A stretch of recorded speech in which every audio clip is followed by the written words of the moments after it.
Hello, কি খবর সবার? অনেকদিন পর পর ভিডিও দিচ্ছি, বাট সেটার অবসান আমি আজকেই করতেছি। এই ভিডিও থেকে শুরু করে রেগুলারলি এখন আপনারা গিয়ে ভিডিও পাবেন। এটা হতে পারে নর্মাল ভিডিও, এটা হতে পারে যে খেজুরাল এপিসোড স্টার্ট করছে সেটাও রেগুলার হয়ে যেতে পারে। It can be anything. আজকে আমরা স্টার্ট করব যে ভাইটামিনটা কেন ইম্পর্টেন্ট। অনেকেই আমাকে টেক্সট দিয়ে বলেন যে ভাইটামিন কেন ইম্পর্টেন্ট, কেন ভাইটামিন খাইতে হবে, ভাইটামিন না খাইলে কি হয় না, শুধুমাত্র কি যেগুলি দরকার সেগুলিই খাইলে হবে না। যেহেতু কি এই চ্যানেলে আমি ডিফারেন্ট টাইপ অফ ভিডিও বানাই, কিন্তু মেন ফোকাস গিয়ে এখন পর্যন্ত আছে হেয়ার অ্যান্ড হেয়ার রিলেটেড অনেকগুলো ভিডিও এখানে বানাইছি, অনেক ভিডিও বানাইছি। সো আমার মনে হয় না যে এই চ্যানেলের যে বেশিরভাগ যে ভিডিওগুলি আছে এই ভিডিওগুলি দেখার পর আর অন্য কোনো কোশ্চেন থাকবে। আর যদিও কোশ্চেন থাকে ভাই, আপনাদের জন্য আমি তো আছি। ডেসক্রিপশনে অলওয়েজ ফেসবুক, ইনস্টাগ্রাম এইগুলো লিঙ্ক দেওয়া থাকে। অ্যান্ড সেখানে চাইলে আপনারা গিয়ে আমাকে লাইক মেলও করতে পারেন, কিংবা গিয়ে চাইলে আমাকে ইনবক্সে লিখতে পারেন যে আপনাদের কী কী প্রবলেম। সেই প্রবলেমগুলির সলিউশন যদি আমার জানা থাকে তাহলে আপনাদের রেসপন্স আমি খুব দ্রুত দিয়ে দিই। তো আমাদের টপিক যে why we need vitamin. Vitamin আমাদের শরীরে কি এমন করে যে ভাইটামিন খাইতেই হবে আমাদের। ভাইটামিন অনেক প্রকারের আছে, যেমন সি, ডি, ইভেন তো জিঙ্ক। এরা কি করে আমাদের শরীরে যে ইমিউনিটি সিস্টেম আছে সেটাকে বুস্ট করে। লাইক কিছুদিন আগে আমার যে সিকনেস হয়েছিল, ঠান্ডা জ্বর কাশি হোয়াট এভার যা হয়েছিল, আমার শরীরে যদি ভাইটামিন না থাকতো শুরুর দিকে তাহলে তারা ফাইট করতে পারতো না। আমার ইমিউনিটি সিস্টেম যদি অনেক বেশি দুর্বল থাকতো তাহলে আমাকে আরও বেশি কাবু করে ফেলতে পারতো। অ্যান্ড যত তাড়াতাড়ি সম্ভব আমার গিয়ে ডক্টর কাছে যাওয়া লাগছে। ডক্টর যে অ্যান্টিবায়োটিক দিছে সেটা গিয়ে এই যে রোগ, সেই রোগ প্রতিরোধ ক্ষমতা বাড়ানোর জন্যই আমার শরীরে খাওয়া লাগছে। ইভেন এটার সাথে যেই মেডিসিনগুলি দিচ্ছে সেটাও এক প্রকার এই রোগের সাথে ফাইট করার জন্য শক্তিশালী, যাতে আমার বডি হয়।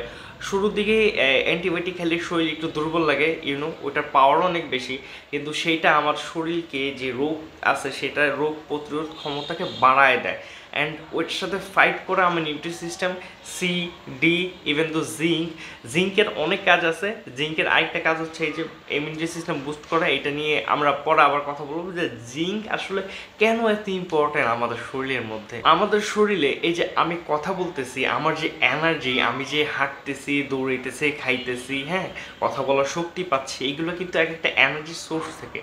তো কি করে যে খাবারগুলি খাই, ফুডগুলি খাই, সেখান থেকে যে ভিটামিন ভি মানে B B so B intake বের হয়, সেটা গিয়ে আমাদের এনার্জি সোর্স হিসেবে ইনটেক হয় আমাদের শরীরের মধ্যে।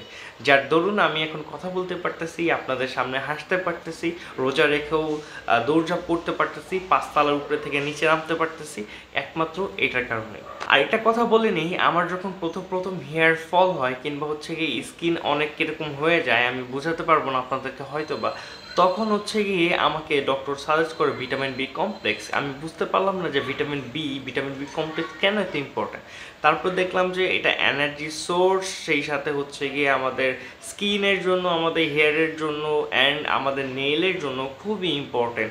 সেই কারণে আমাদের ভিটামিন বি কমপ্লেক্স খাওয়াটা খুবই ইম্পর্টেন্ট। আপনারা তো সকলে জানেন যে আমাদের হাড়, দাঁত, অন্যান্য জিনিস মজবুত করতে ভিটামিন ডি প্রয়োজন। ভিটামিন ডি আমরা সাধারণত ক্যাপসুল খেতে পারি, যেমন সাধারণত যারা রোদের কাছে না যায়, যারা আলো বাতাস থেকে একটু দূরে থাকে। লাস্ট যে বাড়িতে ছিলাম, মানে এই বাড়ির আগের বাড়ি, সো এই বাড়িতে আমি ছাদে খুবই কম যাইতাম, অ্যান্ড আলো বাতাস যদিও ঢুকতো কিন্তু আমি রোদের শরণাপন্ন হইনি। আর তখন থেকে আমার হেয়ার ফল আরও বেশি পড়া স্টার্ট হয়। সো তখন গিয়ে আমাকে ভিটামিন ডি সাজেস্ট করা হয়। অন্যান্য জায়গায় দেখলাম যে ভিটামিন ডি এর অনেক বেশি ইম্পর্টেন্স দেওয়া হয়েছে। তখন আমি বললাম যে ভিটামিন ডি কোথায় কোথায় পাওয়া যায়। দেখলাম ভিটামিন ডি সূর্যের আলোতে পাওয়া যায়। আপনাদের যদি ন্যাচারাল ভিটামিন দরকার হয় তাহলে আপনারা নিশ্চয়ই সূর্যের আলোর কাছে যাবেন, বাট বি কেয়ারফুল। এই ক্ষেত্রে আপনারা যদি গিয়ে সকালের যে আলোটা পড়ে, কিংবা গিয়ে বিকেলের যে আলোটা পড়ে, লাইক ওই গোল্ডেন লাইট, সেইখানে আপনারা দাঁড়াতে পারবেন। কিন্তু এই যে এরকম দুপুরবেলা যখন গিয়ে 1টা, 2টা, 12টার দিকে একদম আকাশে সূর্য একদম মাথার উপরে থাকে, সেই রোদের কাছে দাঁড়ায় কোনো লাভ নেই। আপনার হেয়ার জ্বলে যেতে পারে, আপনার স্কিন পড়ে যেতে পারে, অ্যান্ড আরও অনেক র্যাশ অ্যান্ড অনেক বিপজ্জনক কাহিনী হয়ে যেতে পারে। সো সেইখান থেকে দূরে থাকবেন। অ্যান্ড রোদের আলো আপনার সকালবেলা যখন হচ্ছে গিয়ে নরম যে ওয়ার্ম লাইটটা থাকে কিংবা হচ্ছে গিয়ে বিকালবেলা গোল্ডেন লাইট, সেখান থেকে আপনি ভিটামিন ডি পাইতে পারেন। এছাড়া ভিটামিন ডির অনেকগুলি সোর্স আমি এই ভিডিও বানাইছিলাম হয়তো বা, অনেকগুলি ট্যাবলেটের নাম বা হচ্ছে গিয়ে ভাইটামিন যেটাই বলেন আপনারা ওইটা ভিটামিন ডি থেকে আপনারা পাই যাবেন। But be careful, vitamin D অতিরিক্ত খাবেন না, অতিরিক্ত খেলে আবার এটার হিতে বিপরীত হয়ে যেতে পারে।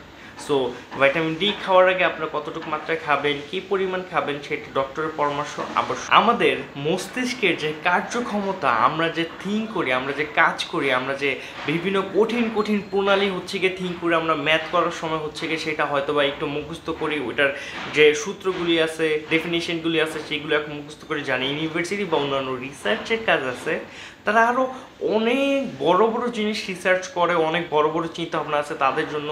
এই আয়রন, ভিটামিন মানে ফ্যাটি অ্যাসিড যেটাকে বলে আর কি, অ্যান্ড সাথে করে হচ্ছে গিয়ে ভিটামিন বি, আমি এর আগেও বলছি এগুলো খুবই ইম্পর্ট্যান্ট রোল প্লে করে, কারণ এইগুলিতে আপনার মস্তিষ্কের কার্যক্ষমতা আরও বাড়ায় দেয়।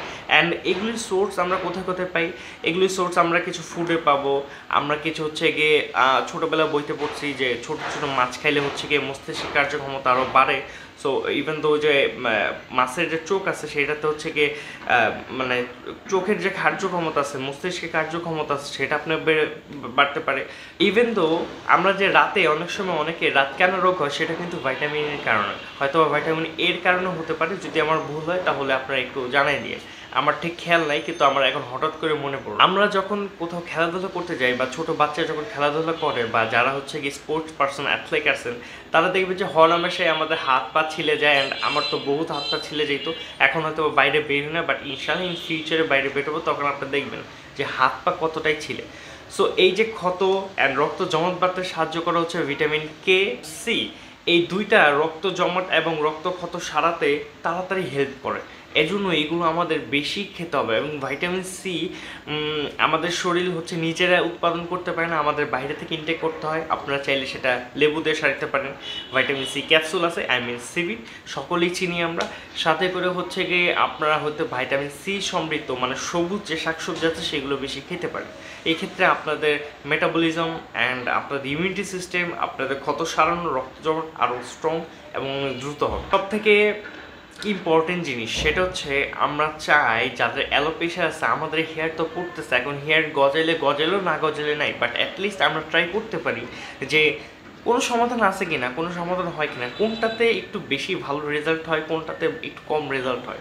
সেটা যাই হোক, চুল থাকুক আর না থাকুক, অ্যাটলিস্ট আমরা এক্সপেরিমেন্ট করতে পারি। আর আপনাদের হয়ে, আপনারা যেহেতু যাতে হচ্ছে গিয়ে কম কষ্ট করতে হয়, দৌড়াদৌড়ি কম করতে হয়, সেজন্য আপনাদের হয়ে আমি এক্সপেরিমেন্ট করতেছি লাস্টে 1-1.5 বছর ধরে। আমি ফোকাস করতেছি চুল গজানো না, কোনটা করলে চুল ফাস্ট রিকভার হবে এবং কোনটা করলে সুন্দর মতো চুল রিকভার হবে। এই জন্য আমি এই পর্যন্ত অনেকগুলো মেডিসিন চেঞ্জ করছি, রিপ্লেস করছি, এক্সপেরিমেন্ট করছি, ডক্টর দেখাইছি অ্যান্ড অনেক কিছুই করছি। আমার কোনো আফসোস নাই যদি চুল না গজায়, কারণ আমি আমার চুলকে, যাদের অ্যালোপেশিয়া আছে তারা জানে যে আমার চুলকে আমি লিমিট পুশ করতেছি যে কী করা যায়, হেয়ার ট্রান্সপ্লান্ট ছাড়া আর কী কী উপায় করা যায়। অ্যান্ড ইন ফিউচার সামনে আমি PRPO দিব, দেখি এটাতে কতটা এফেক্ট ফেলে। তো যেটা বলতেছিলাম, ত্বক, চুল এবং আমাদের চুল মানে স্কিনের উজ্জ্বলতার জন্য ভিটামিন এ, ভিটামিন ই এবং B7 মানে ভিটামিন বি কমপ্লেক্স খুবই ইম্পর্টেন্ট রোল প্লে করে।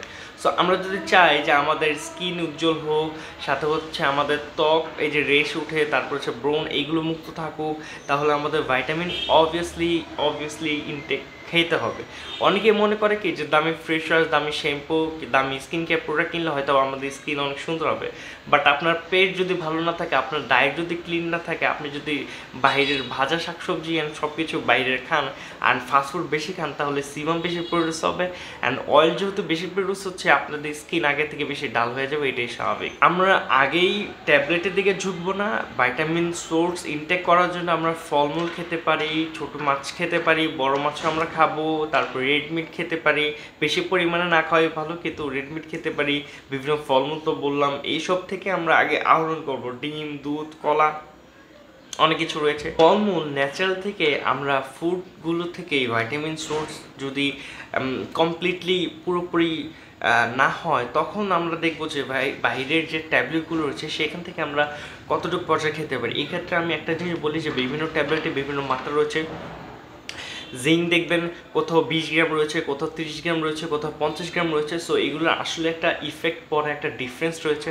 সো কোনো ভাইটামিন নেওয়ার আগে আপনার ডক্টর শরণাপন্ন অবশ্যই হবেন, কারণ তারা এই সব কিছুর ব্যাপারে অনেক অবগত যে কোনটাতে কী পরিমাণ নিলে হচ্ছে এটা ঠিক হবে আপনার বয়সের জন্য, আপনার জন্য। সো কোনো জিনিস করার আগে মানে ভাইটামিন খাওয়ার আগে ট্যাবলেট অবভিয়াসলি ডক্টর শরণাপন্ন অবশ্যই হবেন। ইভেন তো অনেকের হচ্ছে দুধের মানে দুগ্ধজাতীয় খাবারে অ্যালার্জি থাকে, সেটাও আপনারা জেনে নেবেন যে আপনাদের কোনো দুগ্ধজাতীয় খাবার বা অন্য কোনো খাবারে অ্যালার্জি আছে কি না। অনেকের অ্যালার্জি থাকে, সেইগুলি ঠিক মতো রেখে দেন হচ্ছে কি আপনারা ফুড ইনটেকে ভাইটামিন অ্যাড করবেন। আরেকটা ব্যাপার আপনাদের বলে রাখি যে আপনাদের ভাই এখনও পরিপূর্ণ অসুস্থ হয় নাই, সো আমার জন্য প্রে করবেন। আর আপনাদের সাপোর্ট আমার খুবই ইম্পর্ট্যান্ট, মানে খুবই দরকার আর কি, খুবই গুরুত্বপূর্ণ আপনারা আমার জন্য। সেই জন্য আমাকে লাইক এখন আপনারা এই ভিডিওটা দেখতেছেন, এই ভিডিওটা লাইক করে দেন, সাবস্ক্রাইব করবেন যারা নতুন আছেন। আপনাদের হোস্ট সাদাফ।